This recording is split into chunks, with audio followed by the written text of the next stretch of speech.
ईश्वर अल्लाह तेरे नाम, सबको सन्मति दे भगवान।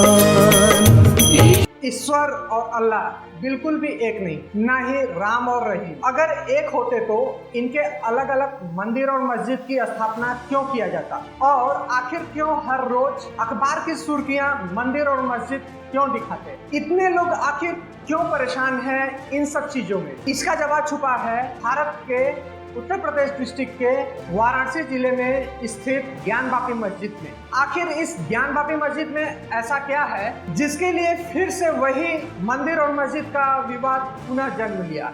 आखिर क्या है ज्ञानवापी मस्जिद के पीछे काला सच? आइए जानते हैं इस वीडियो में। इसे जानने के लिए आपको सिर्फ इतिहास को जानना ही नहीं पड़ेगा बल्कि समझना भी पड़ेगा, क्योंकि इतिहास हर एक दिन के साथ समय के पन्नों के नीचे दब जाता है। इस वीडियो में आज हम उसी इतिहास के पन्नों को पलटकर आपके सामने समय का सच रखें, इसलिए पूरा वीडियो अंत तक जरूर देखें, कुछ भी मिस मत कीजिएगा। ज्ञानवापी यानी कि ज्ञान का कुआं। इस मस्जिद का नाम ऐसा क्यों है? क्योंकि इस मस्जिद के परिवेश में एक कुआं हुआ यूं कि 2021 में कुछ हिंदू लोगों को मस्जिद परिसर में पूजा करने और प्रवेश करने से मना किया गया, और इसी में से 5 महिलाएं मिलकर के आखिर में ये मुकदमा कोर्ट तक ले गई। लेकिन ये हिंदू महिलाएं क्यों मस्जिद में पूजा करना चाहती थी? क्योंकि इस मंदिर के अंदर कुछ हिंदू देवी देवताओं की मूर्तियां हैं जिन्हें हिंदू पुश्तों से पूजा करते आ रहे हैं। अब ये बात कुछ हजम नहीं थी, हिंदू देवताओं की मूर्ति वो भी मस्जिद के अंदर, ये कैसे हो सकता है? जी हाँ, बात चौंकाने वाली जरूर है, लेकिन सच्चाई यही है कि इस मंदिर के अंदर गौरी, गणेश और शिवलिंग भी है, और वाराणसी के लोग कई पीढ़ियों से इन देवताओं की पूजा कर रहे हैं, वे भी इस मंदिर के अंदर ही। और 2021 में जब इनको पूजा करने से रोका गया तब इन्होंने आखिर में अदालत से न्याय मांगा, क्योंकि इंडिया के संविधान में पूजा एक्ट के तहत किसी भी पूजा के स्थान में किसी तरह की रुकावट या परिवर्तन करना गैर कानूनी है। लेकिन ये सब पहली दफा नहीं हो रहा है, ऐसी घटनाएं पहले भी हो चुकी हैं। सन 1991 में बाबरी मस्जिद कांड से ठीक 1 साल पहले जब काशी के कुछ हिंदू पुजारियों को ज्ञानवापी मस्जिद में घुसने से मना किया गया, तब पुजारियों के एक समूह ने मस्जिद परिसर में पूजा करने की अनुमति मांगने के लिए अदालत में एक याचिका दायर की थी।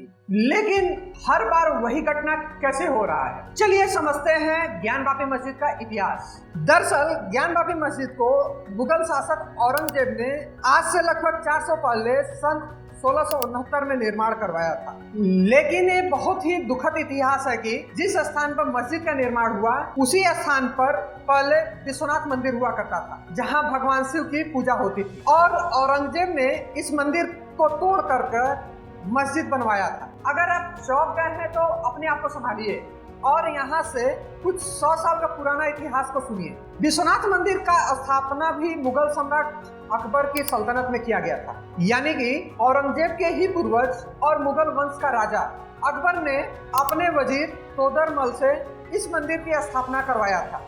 और ये सब मैं नहीं कह रहा, कई भारतीय और अंतर्राष्ट्रीय इतिहासकारों ने इस पे शोध किया है। तो आप पूछेंगे कि आखिरकार औरंगजेब ने मंदिर तोड़ करके मस्जिद का निर्माण क्यों करवाया? इसे समझने के लिए आपको इतिहास के साथ साथ राजतंत्र अर्थात राजनीति भी समझनी पड़ेगी। औरंगजेब जो कि सिंहासन पाने के लिए अपने 3 भाइयों को मार डाला और अपने पिता शाहजहां को कैद करके रखा था। औरंगजेब और भी कई चीजों के लिए कुख्यात था, जैसे कि अपने साम्राज्य में शरिया कानून को अमल में लाना और गैर मुस्लिम यानी कि हिंदुओं के लिए जजिया टैक्स लागू करना था। मतलब कि गैर मुस्लिम धर्म का पालन करने के लिए टैक्स देना पड़ता था। कई भारतीय और अंतर्राष्ट्रीय इतिहासकार जैसे कि Catherine Asher, Cynthia Talbot, Richard M Eaton, Satish Chandra और आंडे ट्रस्के का यही मानना है कि औरंगजेब के राज में हिंदू प्रजा काफी नाखुश थी, और न केवल बनारस के जमींदारों ने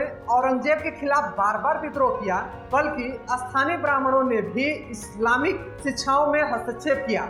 मंदिर तोड़ करके मस्जिद बनाने का कार्य एक मायने में एक राजनीतिक संदेश था। जमींदारों और हिंदू धार्मिक नेताओं के लिए यह एक चेतावनी था, और जो औरंगजेब उनको जवाब में देना चाहता था। और फिर आया मुगलों का साम्राज्य, जब सम्राट अकबर के राज में उनके वजीर टोडरमल ने मंदिर का दोबारा पुनर्निर्माण किया। अंत में औरंगजेब ने उसी स्थान पर ज्ञानवापी मस्जिद बनवाया। हालांकि ये मस्जिद बन गया था, लेकिन हिंदू भक्तों के इस मस्जिद बने मंदिर में अभी भी भगवान दिखते हैं और वे उसी शिवलिंग की पूजा करना चाहते थे। राजनीतिक और कूटनीतिक कारणों से अपना साम्राज्य कायम करने के लिए दुनिया में कई युद्ध हुए, लेकिन ज्ञानवापी और शिवलिंग को लेकर के वो काला दिन आना अभी बाकी था। औरंगजेब और बहादुर शाह जफर के बाद मुगल सल्तनत कमजोर पड़ता गया और फिर आया ब्रिटिश राज। वाराणसी के इसी स्थान के मंदिर और मस्जिद को लेकर ब्रिटिश राज में काफी दंगे हुए, लेकिन वो इतिहास का काला पन्ना